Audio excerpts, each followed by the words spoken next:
Bonjour. Aujourd'hui, nous allons utiliser la technique du noir et blanc avec une tache de couleur, c'est-à-dire qu'on va isoler un élément pour le mettre en couleur et le reste de la photo sera donc en noir et blanc. Mais également, nous allons examiner comment combiner les masques de fusion, utiliser les masques de fusion sans avoir à recréer les sélections.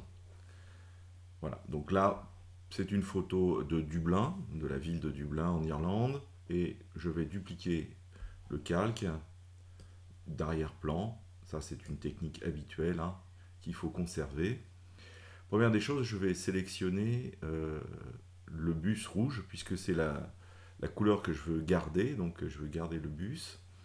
Pour ça, je vais utiliser l'outil lasso pour faire une sélection rapide du bus.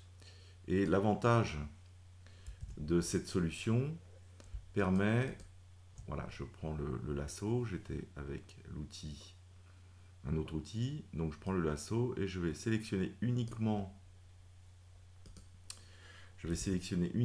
le bus, voilà, parce qu'en fait dans l'image, partout ailleurs, il y a déjà du rouge. Là j'évite le foulard rouge de la dame qui se trouve dans le bus, qui est en train de prendre une photo, voilà. Donc là j'ai fait une sélection du bus et plus particulièrement de la couleur rouge. Maintenant je vais activer sélection,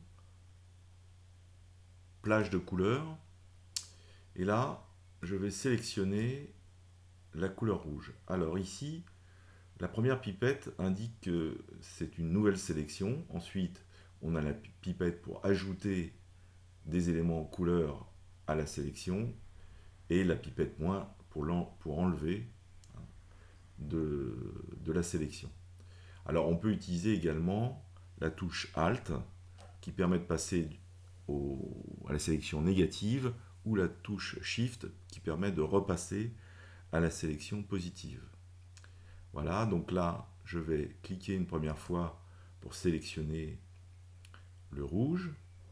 Et le deuxième clic, je vais le mettre après avoir sélectionné la pipette plus. Voilà, et je vais essayer de trouver tous les rouges qui se trouvent sur le bus. Voilà, j'essaye de sélectionner plusieurs zones de manière à avoir le plus possible de bus. Voilà.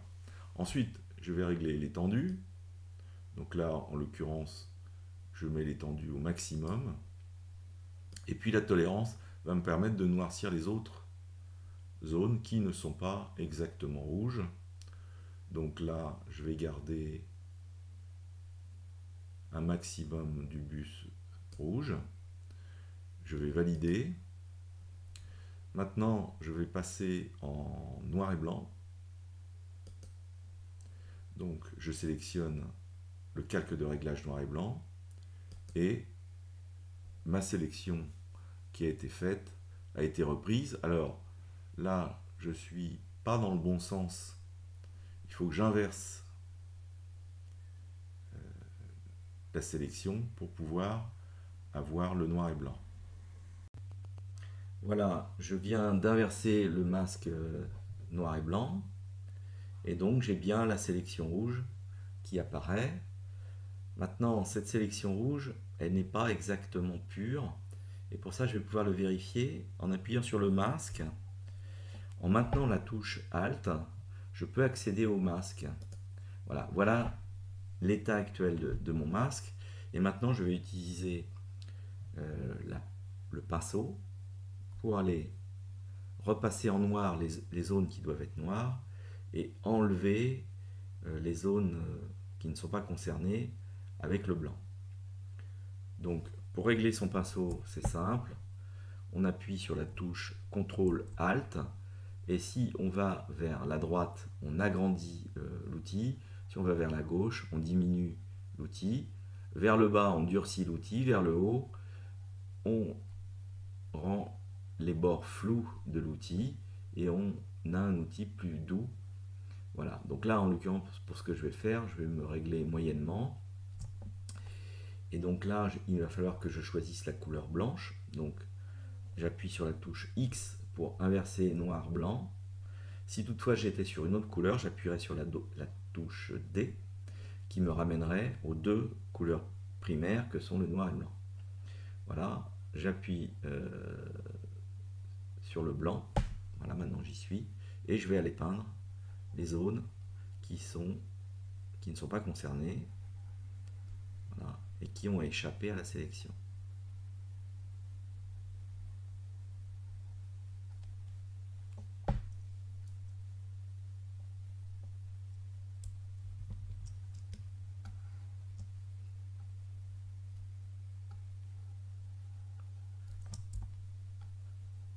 Alors, il faut que je règle mon outil un peu plus petit. Voilà.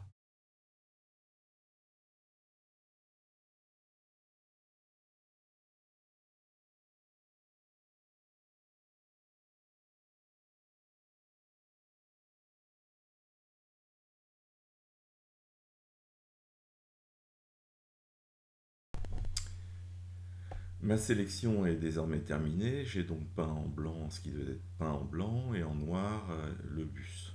Voilà, pour revenir à l'image initiale, il suffit simplement de cliquer sur le calque noir et blanc pour revenir à l'image complète. Et voici donc mon image complète avec la partie du bus en rouge et le reste en noir et blanc.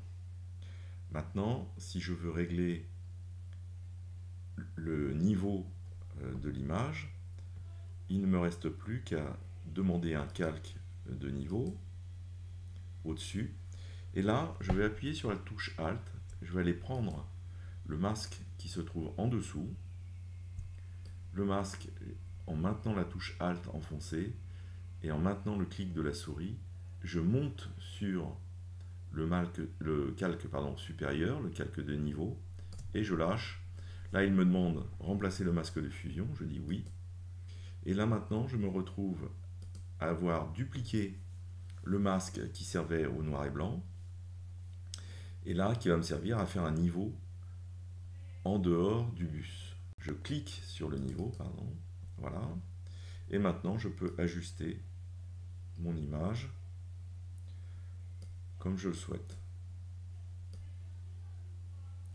Bon, évidemment, comme d'habitude, le ciel ne réagit pas exactement comme je souhaiterais, donc en fait, il me faut créer un masque pour le ciel.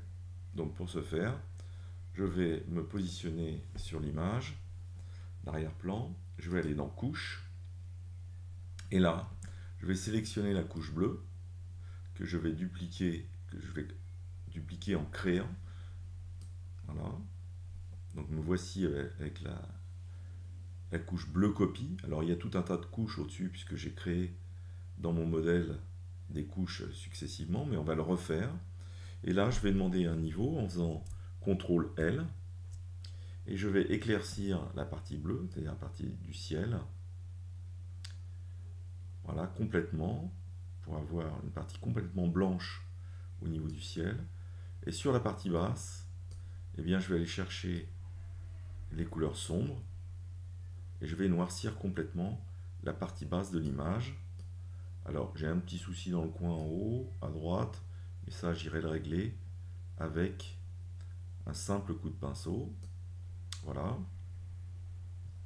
Une fois que j'ai fait ça, je vais rentrer donc avec le pinceau que je vais régler en noir, donc toujours la touche X qui me permet de passer en noir, et là je vais aller peindre de manière à ce que tout soit bien noir dans le bas de l'image. Toujours le même principe, je règle mon outil en appuyant sur CTRL et ALT.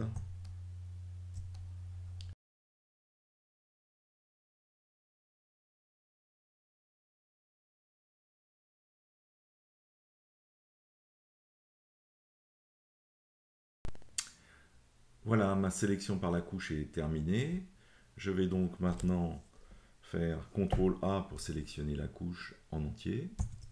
Ensuite, CTRL C pour copier.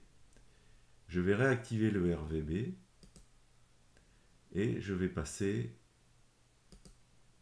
au niveau des calques. Et je vais créer au-dessus de mon calque de niveau, je vais créer un nouveau calque de niveau, mais qui pour le coup ne va s'occuper que du ciel. Voilà, donc celui-ci s'appelle niveau 9, donc je vais le renommer ciel. Voilà. Et donc là, en appuyant sur la touche Alt, je clique sur le masque pour y rentrer, je fais CTRL V pour coller ma sélection, CTRL D pour désélectionner, voilà, et maintenant, en réappuyant sur le calque, je fais réapparaître l'image. Là maintenant, je vais cliquer sur le niveau afin de pouvoir régler mon ciel. Alors, je vais essayer de le régler d'une manière plus dramatique. Voilà. Alors, on peut le faire par les tons moyens ou les tons foncés, comme on souhaite. Voilà. Voilà, mon ciel est réglé d'une manière plus dramatique. Alors, je vais quand même m'approcher pour voir comment se passe la zone intermédiaire entre le bas de l'image et le ciel si je n'ai pas une frange qui s'est créée. Voilà, donc j'ai une frange qui s'est un peu créée. Donc pour corriger ça, je vais appuyer sur le masque et voici apparaître en bas les propriétés du masque et je vais simplement augmenter le contrôle progressif de manière à enlever la frange, voilà, qui existe en haut des immeubles. Il n'y a plus de frange, c'est parfait. Ma retouche est parfaitement intégrée à l'image. Et maintenant, je vais pouvoir utiliser ce masque pour aller régler le bas de l'image. Mais j'ai besoin de régler le bas de l'image en excluant le ciel d'un côté et le bus de l'autre. Donc, ce que je vais faire, je vais sélectionner, faire sélection, récupérer la sélection. Donc là, je récupère le masque du ciel. Et je vais y ajouter, donc je réappuie sur sélection, je vais récupérer une deuxième sélection qui est ce que j'ai appelé moi la rue, c'est-à-dire le bus en noir. La récupération de la couche rue va être inversée, donc ici sous la couche il y a marqué inversé, donc je coche. Voilà, et donc je vais l'ajouter à la sélection précédente, c'est-à-dire la sélection du ciel. J'obtiens une nouvelle sélection, qui est donc la sélection du bus et du ciel, mais en fait, moi, ce que je veux, c'est retoucher la partie inverse. Pour ce faire, je vais faire sélection, intervertir, et voilà, ma sélection est intervertie. Je peux maintenant demander un calque de niveau, ou faire CTRL L hein, pour avoir la même chose. Et vous voyez, c'est créé un masque qui comporte une partie noire pour le ciel et une partie noire pour le bus, et le reste est modifiable par la couche de réglage. Je double-clique dans la couche de réglage, et je vais régler mon image intermédiaire entre le bus et le ciel. Le ciel ne bougeant pas. Voilà. Voilà. Donc j'ai là, maintenant à peu près réglé mon image en noir et blanc. Je vais revenir sur la couche du bus. Et pour ce faire, je vais créer, parce que je veux changer le rouge et la teinte, je vais sélectionner un calque de teinte et de saturation. Voici donc le calque de teinte et de saturation qui s'est créé au-dessus. Et maintenant, je vais appuyer sur la touche Alt, sélectionner le masque du noir et blanc que j'ai utilisé tout à l'heure, hein, qui est le masque où le bus apparaît en noir. En maintenant la touche Alt enfoncée, en maintenant le clic enfoncé, je remonte ma sélection sur le calque de teinte et de saturation, je lâche, et là, il me propose de remplacer le masque de fusion. J'ai donc là un masque de fusion, mais qui n'est pas celui que je souhaite, hein, il faut l'intervertir, et pour l'intervertir, je vais appuyer sur CTRL I, et là maintenant je me retrouve bien avec la sélection du bus en blanc, qui va me permettre de modifier la teinte et la saturation. Je clique sur teinte et saturation, et là, je vais me positionner sur les rouges, augmenter la saturation des rouges, et je peux, si je le voulais, changer complètement la couleur du bus à ce niveau-là, le mettre en bleu, violet, vert, jaune, toutes sortes de couleurs. Mais bon, moi ce qui m'intéresse c'est le rouge. Et je vais modifier la luminosité pour que ça soit le plus réaliste possible. Voilà, comme ça à peu près. Voilà, ma correction sur les rouges est terminée. Je vais maintenant recréer un niveau, et là sans masque, hein, qui va s'intéresser à l'ensemble de l'image. Je clique sur le niveau. C'est ce qu'on appelle un masque d'harmonisation. Il suffit de toucher un tout petit peu un calque de réglage pour harmoniser une image. Donc là, en l'occurrence, j'augmente ma luminosité. Voilà, le travail est terminé. Je peux baisser un petit peu les tons moyens. Voilà, mon travail est terminé. J'ai créé donc un masque, enfin une photo noir et blanc couleur, en combinant des masques. Je vous remercie, bonne fin de journée.